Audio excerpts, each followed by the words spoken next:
I can feel it with a certainty in my gut. Maya, the girl I grew up with, the girl who was supposed to be my future, is slipping away. She's my next-door neighbor, my other half since we were kids. Her family has 2 daughters. Elena, the older one, is 3 years ahead of us, and then there's Maya. We're the same age. My parents and hers aren't just neighbors, they're colleagues at the same firm. They've been best friends for what feels like a lifetime. So naturally, Elena, Maya, and I were inseparable. We ate together and walked to school together. Every memory I have has them in it. That is until Elena left for college on the East Coast. The hazy, half-formed crush I had on her dissolved into just a quiet sense of longing.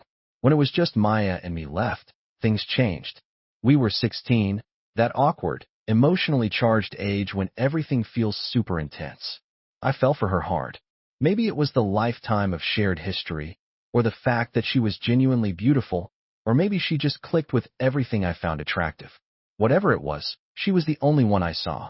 From the start of junior year, all I wanted was for her to be my girlfriend. But Maya was a strange mix of romantic and pragmatic. She'd hint that she felt the same way but always followed it up with, "We're too young, we can't get serious yet." I remember one ridiculously sunny afternoon, I was driving her to the library in my beat-up old sedan. We found a table right under an air conditioning vent, and the cool air blew strands of her hair across her face. She looked so peaceful, so perfect, that I just stared. On an impulse I still don't understand, the words I'd been holding back just tumbled out. "Maya, will you be my girlfriend?" The second I said it, I was flooded with regret. I glanced around, terrified someone had heard, but thankfully we were in a secluded corner. I cautiously looked back at Maya. She was just staring at me, her eyes wide with shock. My heart was hammering against my ribs, and I couldn't say another word, just waited for her verdict.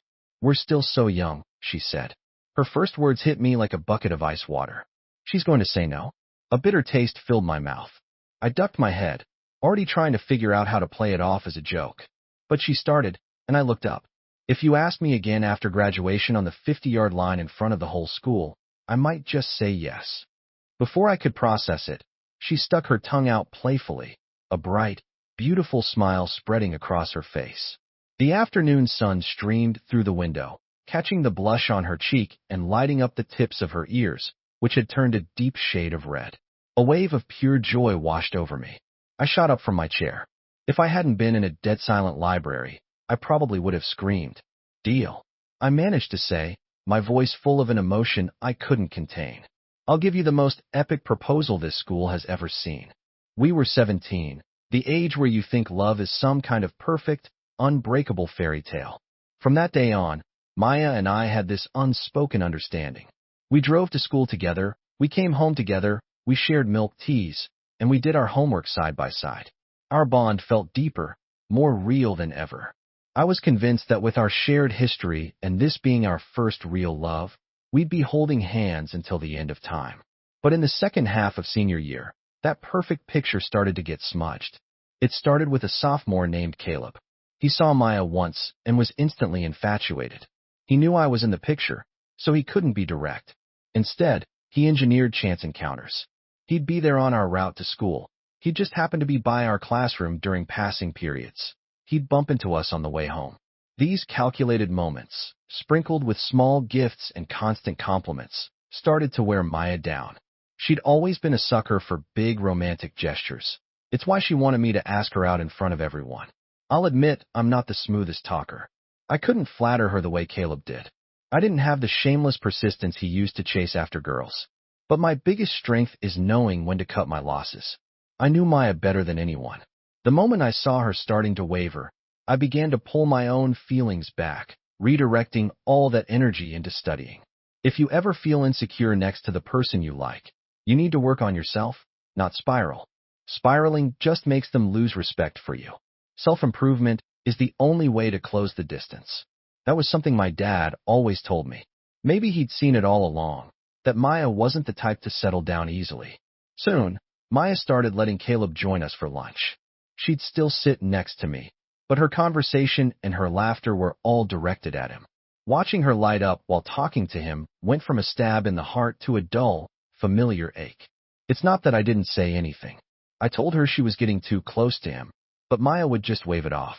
He's just a sophomore, Liam. I'm not going to fall for him. Her words left me speechless. You won't fall for him, but the way you look at him says you already have. My heart would ache, but I'd force it back to a state of calm. If this pure thing we had was already tainted, then it was time to let it go. What is meant to be yours will never be yours. Letting go is the best way to start over. I shut out all the noise and threw myself into preparing for the SATs and college applications. My conversations with Maya became shorter and less frequent. She didn't even seem to notice. Even though we sat next to each other in class, she spent every spare moment running out to the hallway to talk to Caleb, leaving me alone at my desk grinding through practice tests. Maya and her sister Elena were similar in one way. They were both naturally smart. Maya could cruise through classes with me and still beat me by a solid margin on every test. If I wanted to get into Northgate University where Elena was, I'd have to work twice as hard. Stacks of practice exams and dozens of empty pens were a testament to my effort. I was thinking about calculus problems while I ate dinner. Maya pointed it out once or twice, then gave up and focused her attention on Caleb. At night after dinner, I'd sit at my desk, buried in books. Sometimes when I was tired, I'd look up at the window next door. Maya's room. She used to sit at her desk, facing her window. Whenever I'd look up, she'd somehow sense it and look up too. She'd give me a sweet smile or make a goofy face, and it would make my whole night, motivating me to study even harder. But now her chair was empty. She was probably on her phone texting Caleb. Even though I decided to move on, there was a sour knot in my stomach. I'd shake my head, trying to clear the feeling and focus on my parents, on how hard they'd worked for all these years. No matter how exhausted they were from their jobs, they always came home, made dinner, and had a hot meal on the table waiting for me. Whenever I tried to help with the dishes, my mom would gently push me back toward my room, telling me my only job was to study. To give me an extra edge, my dad spent a fortune on an online tutor, someone to help me with my weakest subjects. I overheard them talking about it one night when I went to the bathroom. The course was only for a few weeks, but it cost him 2 months' salary, all just to help me get a slightly higher score. After that, I went back to my desk, focused on the problems in front of me, and didn't look out the window again. As application deadlines got closer, Maya complained from the passenger seat that I've been acting weird lately. I just said, it's crunch time. I don't have the energy for anything else. She scoffed. You're not seriously still trying for Northgate, are you, Liam? My sister is way smarter than me, and she barely got in. Just let it go. We should be aiming for state school. That was what she said to me. I glanced in the rearview mirror and saw the look in her eyes. It was pity bordering on contempt. In that moment, she was looking down on me. It's just a goal, I said flatly, refusing to argue. My practice scores were still about 200 points shy of Northgate's average. She was right. It was a long shot. Maya seemed to realize she'd overstepped, and she started to say something to backtrack, but just then Caleb pulled up alongside us on his bike. Her attention immediately shifted. The rest of the way, she laughed and joked with him out the window. I just drove in silence. She was sitting in my car, but she was with another guy. When Caleb even had the nerve to ask if she wanted to ride on the back of his bike, she actually hesitated for a second before saying no. The final week before applications were due, Caleb came to find Maya after school. Maya, he said, using that overly familiar tone. You'll be gone at college soon. Can I at least be the one to take you to and from school for this last week? Maya had once told me that no guy besides me or her dad would ever be allowed to call her by her full first name like that, but she didn't even seem to notice. She just glanced at me, a look of conflict on her face. It's fine, I said, not looking up from my book. You go with him. It'll save me some gas and give me more time to study. She hesitated for another moment, then agreed. For that whole week, she rode on the back of Caleb's bike. I started leaving for school a few minutes earlier each day, deliberately avoiding them. The first morning, Maya stormed into class and glared at me. I just glanced at her once before turning back to my work. We barely spoke that week. At lunch, she sat with Caleb. My friends kept asking me what was going on, and I just brushed it off, saying Maya and I were just neighbors. With my mind clear of distractions, I focused completely on my applications. When the deadline finally arrived, my parents checked and rechecked my backpack for my laptop and login info. My heart filled with nothing but gratitude for them. You can do this, I told myself, walking into the computer lab. I felt surprisingly calm as I filled out the forms and attached my essays. I actually enjoyed the feeling of finality. After 3 intense hours of submitting applications, my parents didn't ask if it was hard. They just pulled me into a huge hug and started talking about where we should go for a celebratory trip. I just smiled and said I wanted to sleep, then relaxed for a few days. My dad clapped me on the shoulder, and my mom hurried me into the car. Back home, I crashed and slept until I woke up naturally, feeling completely refreshed. The tension of the last year had finally lifted. I just lay in bed, stretching, with no desire to get up. I finally rolled out of bed around noon when I heard voices in the living room. Maya's parents were over, planning a joint family vacation with my mom and dad. When they saw me, they lit up, asking why I hadn't been over to see Maya lately. I just smiled and said studying was more important, but now that applications were in, I'd have more time. Maya's mom, her eyes crinkling into a smile, pulled me down to sit next to her. She asked where I wanted to go, and I thought for a second and said, maybe a trip to see the national parks out west, like Yosemite. Her smile got even bigger. She exchanged a look with her husband and said Maya had suggested the exact same thing. So it was decided. Both families would go to Yosemite for a week. Elena would be home in a couple of days, and we could all go together. It had been a long time since we'd all done something as a group. 2 days later, Elena was back, as gentle and warm as ever. The first thing she did was hand me a small box. Inside was a limited edition action figure I'd been wanting for ages. I carefully set it down, and in a burst of excitement, I gave her a quick, tight hug. I realized what I'd done and immediately let go, just in time to see Maya watching us with a sour expression. It's okay, Liam, Elena said with a soft laugh. It's not like you haven't hugged me before. Her words made me blush. Looking at her fair, pretty face, my heart did a little flip. When we set off, both families in their respective cars, Maya didn't come over to ride with me like she always used to. My mom, noticing her car only had 3 people, jokingly called out asking if one of them wanted to join us to liven things up. To my surprise, Elena started walking over. Seeing that, Maya jumped out of her car and ran to ours too. So I ended up sitting in the back, sandwiched between the 2 sisters. The atmosphere, however, was anything but harmonious. I found myself constantly turning toward Elena, asking her about college life.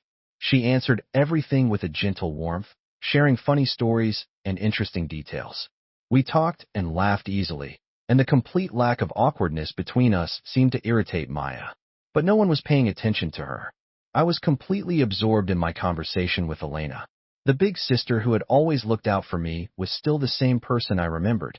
The months apart hadn't created any distance at all. The trip was a blast for everyone except for Maya, who seemed to be in a perpetually bad mood.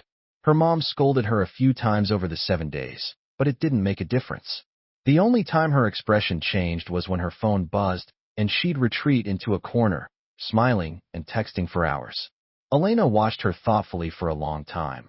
Then her gaze shifted strangely to me, but I was too busy taking in the majestic views of the valley to notice. The week flew by. On the drive home, I was grinning like an idiot at a picture on my phone. It was a photo of Elena and me on a boat on one of the lakes. I was excitedly pointing at something in the distance, and she was looking at me with a soft, gentle smile. The affection in her eyes was captivating. The picture just radiated this effortless intimacy. There were plenty of photos from the trip with my parents, with her parents, but only a few with Elena and only one with Maya. A candid shot her mom had taken. In it, Maya looked distant, her attention glued to her phone. I was turned toward Elena, and though we were only a foot apart, we might as well have been in different worlds. When Maya saw that photo later, she froze. She looked at me with a flicker of guilt, but I was too busy admiring the pictures on my phone to care. After that, Maya started coming over all the time. She'd hang out at my house or invite me over for dinner.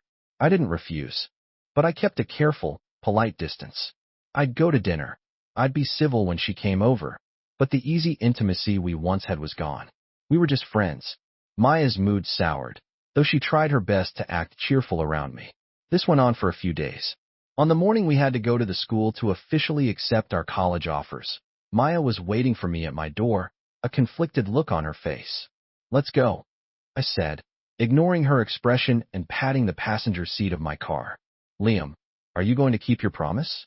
The sun was bright, and a light breeze was blowing. Halfway to school, Maya suddenly wrapped her arms around my waist from the passenger seat, her voice thick with an emotion I couldn't place. She was holding on so tight it was actually making it hard to drive. I told her to let go, but she wouldn't, so I pulled the car over to the side of the road. We made a deal. You can't go back on your word. Her eyes were red-rimmed, and the wind had messed up her hair, giving her a look of fragile beauty. I looked at this girl I'd known my entire life, and for a fleeting moment I felt an impulse to give in, to be reckless one more time. I didn't want to lose her. She was my entire youth. Okay, I finally said, my voice low. After a long internal battle, when her expression had shifted to one of pleading, I decided to give her one last chance. If she agreed to be my girlfriend and promised to keep her distance from other guys, maybe we could make it work. When we got to the school gym, my guidance counselor saw me and immediately pulled me aside, talking excitedly. Maya's phone rang, and since it was after graduation, no one cared. She glanced at the screen, said she had to use the restroom, and hurried off. My counselor was gushing about my final SAT scores, announcing them proudly to everyone in earshot. My classmates stared at me in shock.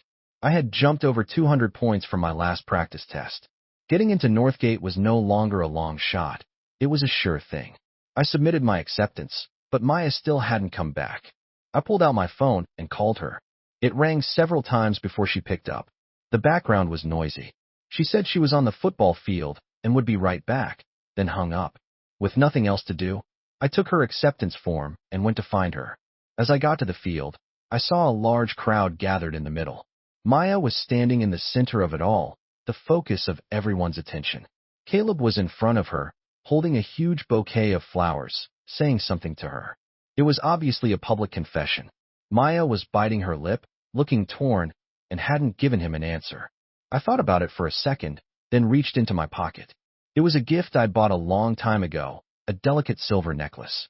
It wasn't expensive, but Maya had pointed it out once, saying how much she loved it, but couldn't afford it with her allowance back then when she was my whole world. I had filed that information away. It was time to make good on my promise. The choice was hers. Maya, I really like you. Will you be my girlfriend? I strode forward, walking right past Caleb as if he didn't exist, and held the open box out to her. Caleb's face darkened when he saw the flicker of delight in Maya's eyes. He panicked. He whispered something to her that I couldn't hear, but whatever it was, Maya's expression changed. Her eyes darted to a girl standing nearby, and then she reached out and took the flowers from Caleb. She didn't say a word, but the message was clear. I let out a dry, self-deprecating laugh. Well, Maya, I kept my promise. I tossed the necklace box onto the grass, shoved her acceptance form into her hand, and turned and walked away without looking back. I could feel the eyes of the other students on me, pity, disdain, and contempt. I felt nothing. I had honored my word. She had thrown away her last chance. From now on, we're just neighbors. For someone like me, who valued emotional loyalty above all else, I had already bent my own rules for her. This just erased whatever was left. Maya didn't follow me. I didn't go back to the gym. My business there was done. I just got in my car and drove home. Liam, why did some other boy drop Maya off? Were you being difficult again? My mom asked, clearly displeased that I hadn't brought her home. I explained that Maya had something to take care of, so I came back first. My mom gave me a thoughtful look, sighed softly, and let it go. It wasn't long before Maya showed up in my room, looking at me cautiously. Liam, Caleb's sister, was there. I was afraid he'd be embarrassed, so that's the only reason I did it. Don't be mad. I almost laughed at the explanation. I turned and studied her face. She couldn't meet my eyes. But then she moved closer, grabbing my arm and starting to whine playfully. Oh, come on, Liam. I know I messed up. It was just this once. I promise it'll never happen again, okay? Just ask me one more time. I'll say yes, I swear.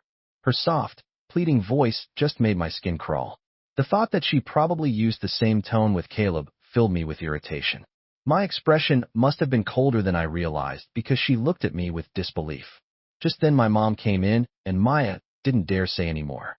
My mom, seeing her, cheerfully invited her to stay for dinner. Mom, Maya has plans later. She can't stay, I said, cutting in before Maya could accept.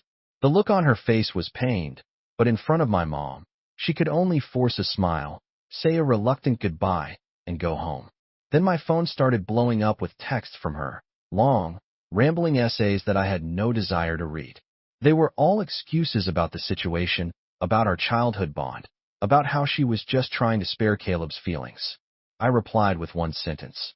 Did you ever stop to think that maybe I would be embarrassed? Then I put my phone down and didn't read another message she sent. For the rest of the summer, I got a job at a mall a few towns over. It was a rotating shift, and the few times Maya came by, I was always at work.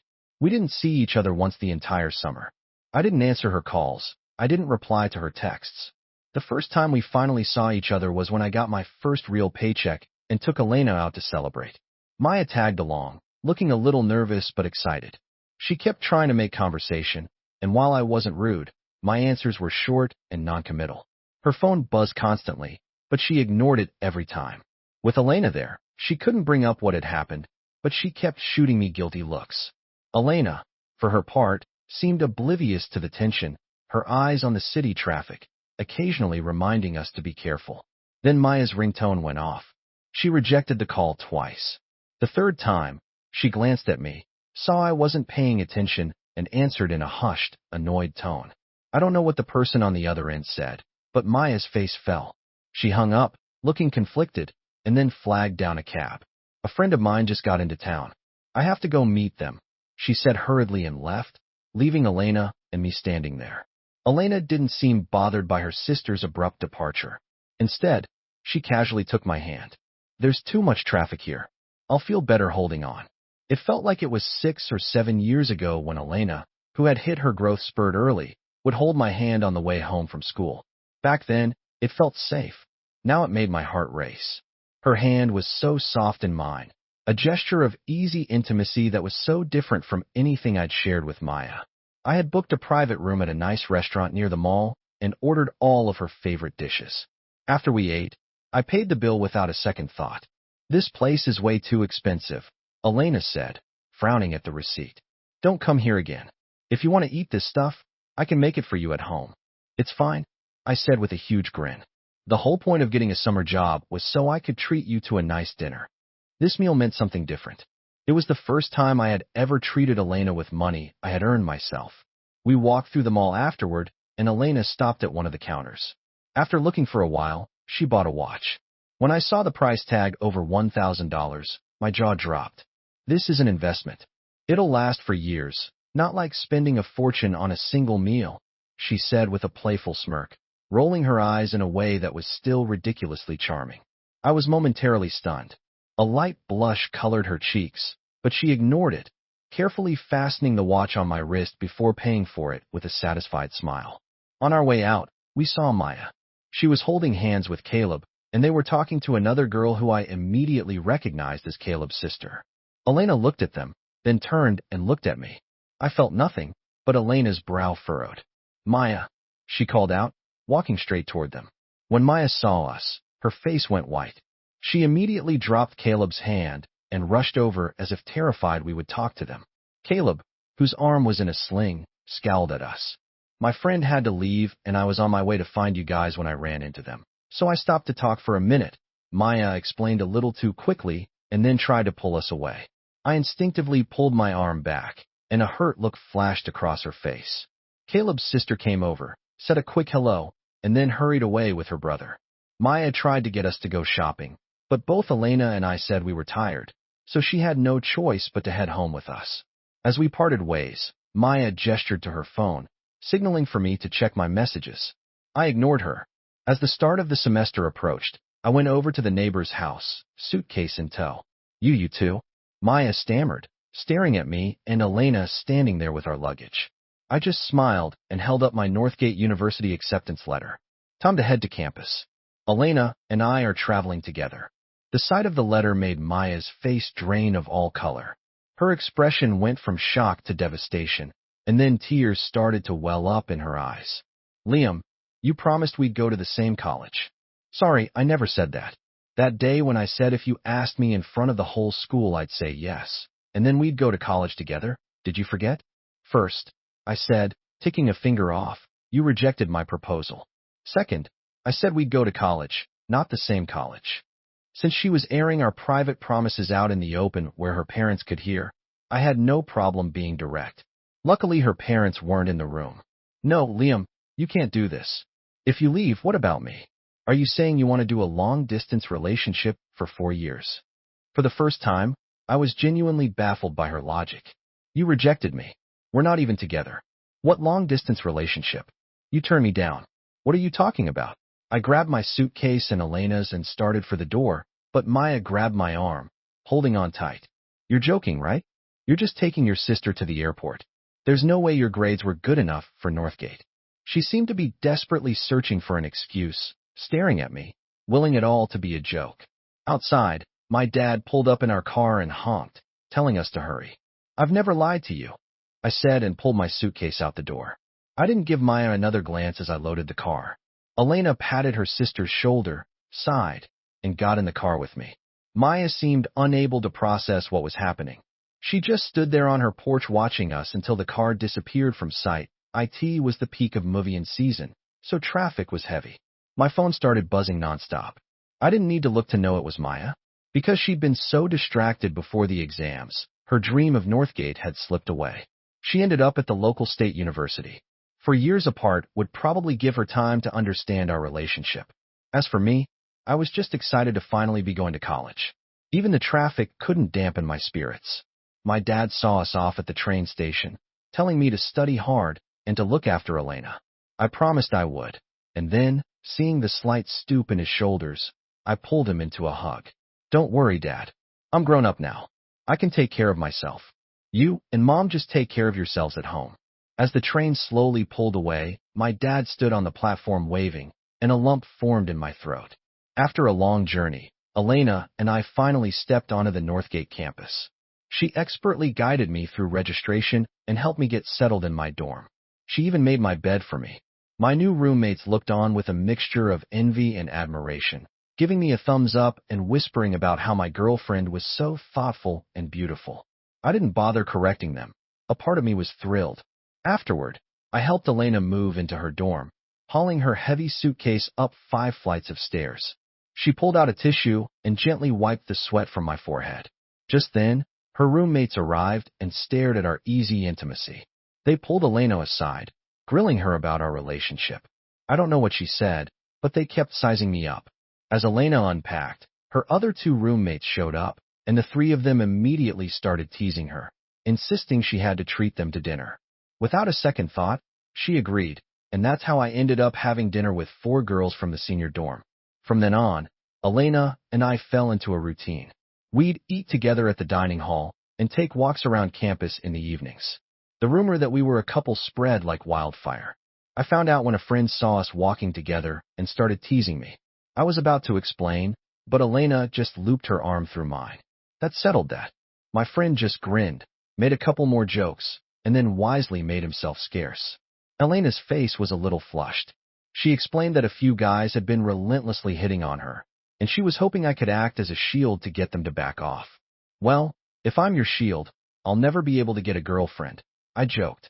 Maybe you should just be my girlfriend for real, Elena.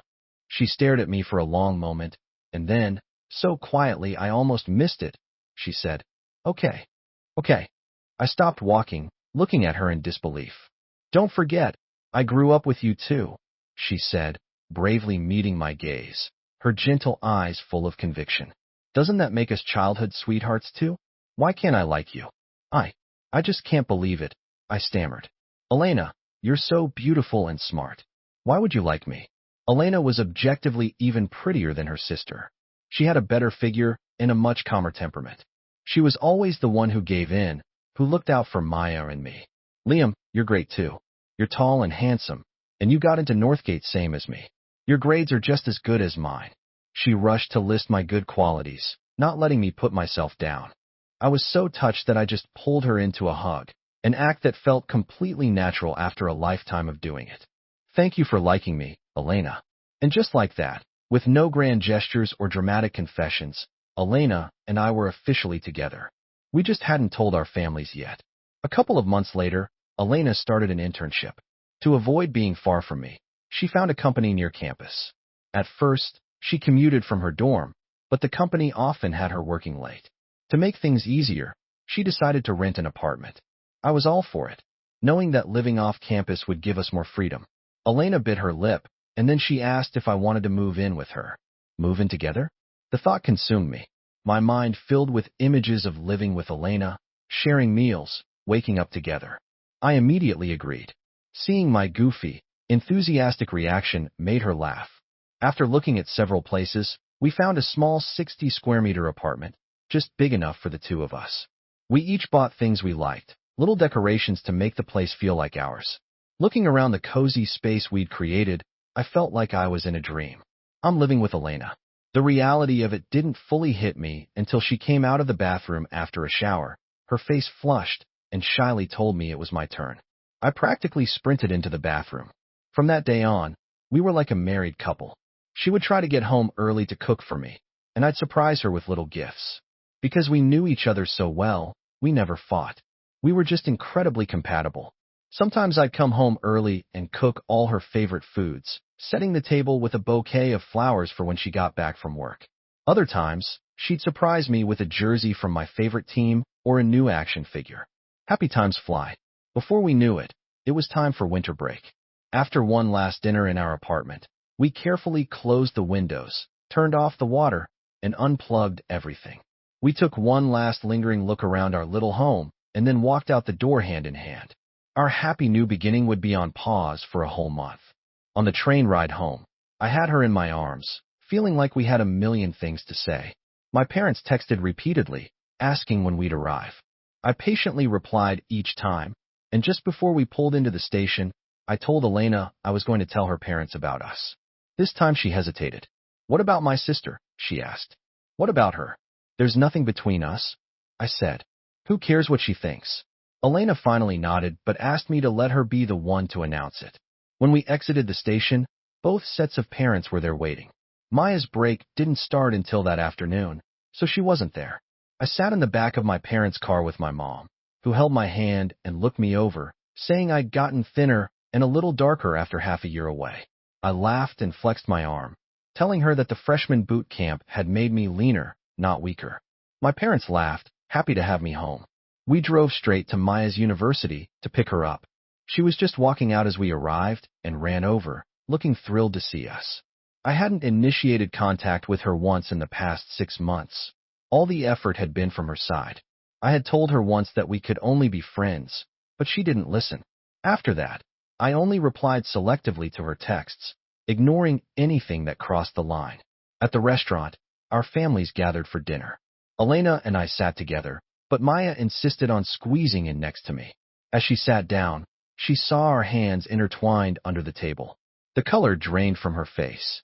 At one point, Maya's mom mentioned that Elena would be graduating soon and that it was time she started thinking about finding a boyfriend. Elena stood up, holding up our joined hands for her parents to see. Liam and I are together, she announced simply. The statement stunned both sets of parents into silence. Then, a moment later, they all broke into joyous laughter. My dad and her dad immediately raised their glasses. Looks like we're going to be family, her dad boomed. I've watched Liam grow up. I couldn't ask for a better son-in-law. And Elena is a wonderful girl, so sweet-natured, my dad returned. I'd be thrilled to have her as a daughter-in-law. The two of them began a round of mutual compliments, drinking happily and getting progressively drunker. Their talk quickly turned to engagement parties, wedding gifts, and how many kids we should have. The wedding gift will be generous. We love Elena, and she deserves the best, my dad declared. I'll handle the engagement party. Don't you spend a dime. I only have 2 daughters. Everything I have will be theirs one day, her dad slurred back. Our mothers were just as delighted, huddled together and whispering, their eyes constantly flitting over to Elena and me. Maya, however, didn't smile once. She sat there, pale as a ghost, barely touching her food the entire evening. Later that night, the shouting started. Maya and Elena were having their first ever real fight, and it was so loud we could hear it next door. When I knocked and went inside, I found Elena, usually so gentle, standing her ground like a mother hen, arguing fiercely with her sister. Liam loves me. He asked me out. How could you steal him from me? Maya shrieked. So what if he asked you out? You didn't say yes. What's wrong with me being with him now? Elena retorted. Hearing this, their mom looked at me with a complicated expression. I gave her an apologetic nod and walked over to Elena, taking her hand. Maya, the only reason I asked you was because you told me to, I said, my voice steady. At that point, I wasn't expecting us to get together because I knew you were going to choose Caleb. You rejected me. Why are you making a scene now? My words seemed to deflate her completely. I just wanted to. She stammered, trying to explain. When all those people were laughing at me, I cut her off. You chose to stay there and let it happen. Did you ever think about how I felt? And after that, you and I both saw you with Caleb. Was he forcing you to be there? Were you forced to meet his sister as his girlfriend? Have you even broken up with him yet? My string of questions left her paler than ever, unable to form a coherent defense. All she could do was tearfully insist that she was just pretending to be his girlfriend and that they were never really together. You know what you were really thinking? We've known each other our whole lives, Maya. I know exactly what was going through your head. If you had feelings for someone else, you should have just let me go. Maya had nothing left to say. That night, Elena came home with me. It was her official introduction to my parents as my girlfriend. She ignored Maya for the rest of the break, and I spent all my time with her, not caring what Maya was doing. Just before we were scheduled to go back to school, Maya showed up at our door. Our parents were throwing us an engagement party the next day, and we were leaving the day after. What do you want? Curious, Elena and I followed her outside. Waiting there were Caleb and his sister. He just asked me to pretend to be his girlfriend, Maya said, addressing us, but looking at them. He said you were watching, Liam, and that he'd be humiliated if I said no. That's why I did it. Caleb's sister looked shocked, glancing between her brother and Maya, clearly not expecting to be dragged into this. Maya, you spent all your time with me. You agreed to be my girlfriend, and now you're backing out. Caleb said, frowning at me as if I were the one who had stolen his girlfriend. I didn't manage our friendship well, and for that, I'm sorry, Maya said, her voice firm. I've always seen you as just a younger friend. I've never had romantic feelings for you. Her bluntness made both Caleb and his sister scowl. Just a friend. Caleb shot back. You came to my classroom every day. You texted me constantly. When I got hurt, you drove 30 miles to see me and told my sister you felt bad for not taking better care of me as your girlfriend. That was just as a friend. Maya's face went white. She didn't know how to respond and just kept stealing nervous glances at me. It's you, Caleb suddenly yelled, pointing at me. You forced her to do this, didn't you? You were afraid I'd steal her from you. But we're the ones who are in love. You can't break us up. It has nothing to do with him. This was all my fault, Maya cried, jumping in front of me with her arms spread wide. Excuse me, I think you're confused, I said calmly, holding up my hand, which was clasped in Elena's. On both of our fingers, engagement rings glittered in the sun. Elena and I are getting engaged tomorrow. Your business is your own. Caleb was struck dumb. His sister grabbed his arm, stopping him from saying anything else. I don't care what you were thinking, his sister said to Maya, her voice sharp but reasonable. You led my brother on, and now you're trying to walk away from it. You owe us an apology. Maya had no response. She could only hang her head and mumble apologies.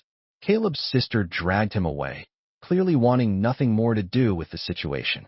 That evening, Elena told me Caleb's sister had called Maya and chewed her out for messing with her brother. The next day, our engagement party was a simple but happy affair, with all our relatives gathered to celebrate with us. Afterward, Elena pulled me aside. She was worried about Maya, who had been quiet and withdrawn all day. The confrontation yesterday had clearly hit her hard. Elena and I went to find Caleb's sister. We explained the whole history between Maya and me and how her brother had inserted himself into the middle of it. When she heard that her brother had knowingly pursued Maya, even though he knew about me, she was appalled. I told her the whole story, including how Elena and I had gotten together. She sincerely apologized, saying her brother was responsible for breaking Maya and me up. I just shook my head, smiled, and left holding Elena's hand. I didn't realize Maya was standing right behind us until it was too late. She looked at us with a complex, devastated expression. Can we talk? She asked. I gently refused. Maya, we grew up together. You know how I am. We can't go back. Besides, I said, looking at her sister, I'm incredibly happy with Elena. I know, she whispered. That day, Maya followed us home in a daze. She didn't even come out to say goodbye when Elena and I left for the airport. 3 years later, the day after my college graduation, Elena and I got married. Maya was the maid of honor, and she gave us a heartfelt blessing. It was a huge, beautiful wedding. I watched Elena, looking absolutely radiant, walk down the aisle. I took her hand from her father and promised to spend the rest of my life making her happy. I slipped the ring on her finger, pulled her close, and kissed her deeply. In the audience, Maya was crying her eyes out, her mother trying in vain to comfort her. After the wedding, we moved into our new house. Maya, showing no interest in dating, moved into the house next door. When our son was born, Maya was a constant presence. She helped with the baby and the housework, and while it was a huge help, we worried it was preventing her from living her own life. Elena tried to talk to her about finding a boyfriend and settling down, but Maya would just smile, shake her head, and continue cooing at our son, a look of pure joy on her face. Our jobs were local, and while Maya's salary wasn't high, her hours were flexible. Having her around saved us so much time and energy that eventually we stopped trying to persuade her otherwise. One Saturday night, Elena and I came home from a much-needed date night. As we opened the door, we heard a conversation from the living room. "Say mama, sweetie.